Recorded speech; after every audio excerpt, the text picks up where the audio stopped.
Ahmed. So welcome back to the channel. So today's video I'm going to explain you all the carcinoma stage of the breast cancers. So now in the previous video actually I explained you all the anatomical structure of the breast and we got a pretty good idea about the anatomical structure. So this video I'm going to talk about all the 4 different type of stages of the breast cancers and how do they develop and how do they mutate and all the processes of the epithelial cell proliferations, right? So now let's go to the carcinoma of the breast. So what is the carcinoma of the breast? So basically this is some kind of a abnormality or abnormal proliferation of breast epithelial cells. So those epithelial cells actually arise or they located most of the time inside of the lobule or the duct. So practically the cancer could arise from lobules or the duct. So we got the idea what are the lobules and what are the ducts. So now if you get the carcinoma of breast, that could be the very common cancer in among the females. So this could be the very common cancer. This is the common cancer, right, among the females, because they have the high chance to develop the some kind of a palpable lump or the calcified some calcifications inside of their ductus. So if doctors identify those palpable lumps or the calcifications, they actually tend to remove those calcifications or the lump surgically, right? So this is a very common cancer among the female, and this cancer is very rare among the male, right? And clinically, if you take the carcinoma breast cancers, it's actually painless cancers, right? So most of the time these cancers actually arise, like I explained before, in the epithelial cells of the duct or the lobule. So they most of the time is going to be painless, and also some kind of a palpable lump is trying to popping out from your nipple area, and also there will be some kind of a discharge actually leaking out when it comes to different kind of worse cancer types, right? So the breast cancer types, most of the time the Paget disease is going to be some kind of a bloody discharge leaking out, right? And the clinical symptoms of this one is going to be a painless,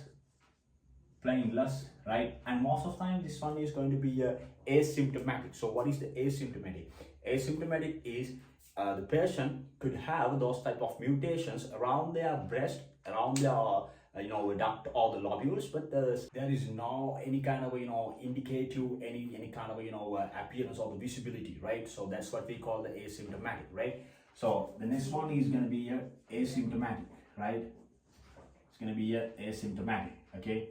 And the most of the time this doctors actually identify in an early stage of symptoms, there's going to be some kind of a palpable lump, right? So palpable lump is going to be another one, right? So palpable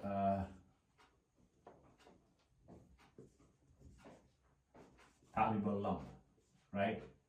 So palpable lump is also another indicative symptoms that to identify the breast cancers. And after that if you go for all the diagnosis tests, so if there's any kind of a chance that if we could able to recognize or if we could able to diagnose those type of breast cancers, that'd be very great. If we want to identify these breast cancers in an early stage, so the first one is going to be the palpation,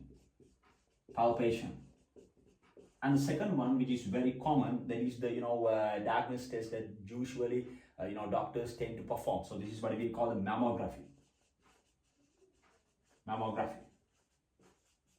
And the last one is FNAC. So these are the 3 types of diagnosis tests that we have to perform if you want to identify these kind of breast cancers in an early stage, right? So I'll be explaining all these type of diagnosis in my next future video, right?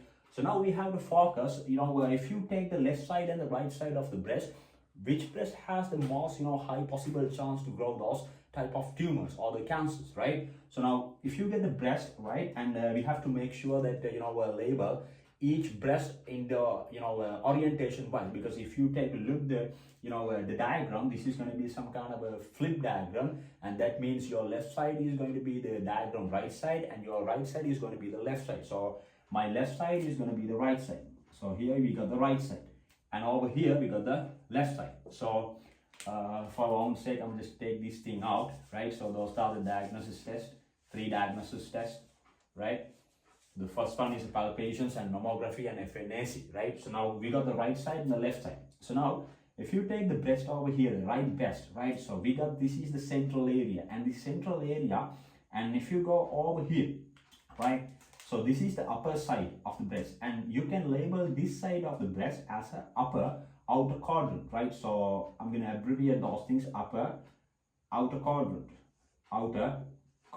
right? So this is the upper outer quadrant, and if you get this side of the breast, this is gonna be the upper inner quadrant, right? So these are the two types of the upper side of the breast, right? And if you go to the downside, this is going to be the lower, right? This is the lower side, actually, lower outer quadrant, right? So this is the lower outer quadrant, and this side over here, it's going to be the lower inner quadrant, right? Lower inner quadrants, right? So these are the four main areas if you take a breast, and if you just want to get those four types of region, because specifically we want to clarify that which region is the which region has the high chance to develop those types of tumors, and it's going to be the it's going to be the upper inner quadrant, this side of the breast, right? This side of the breast has the high chance to develop such kind of tumors, right? So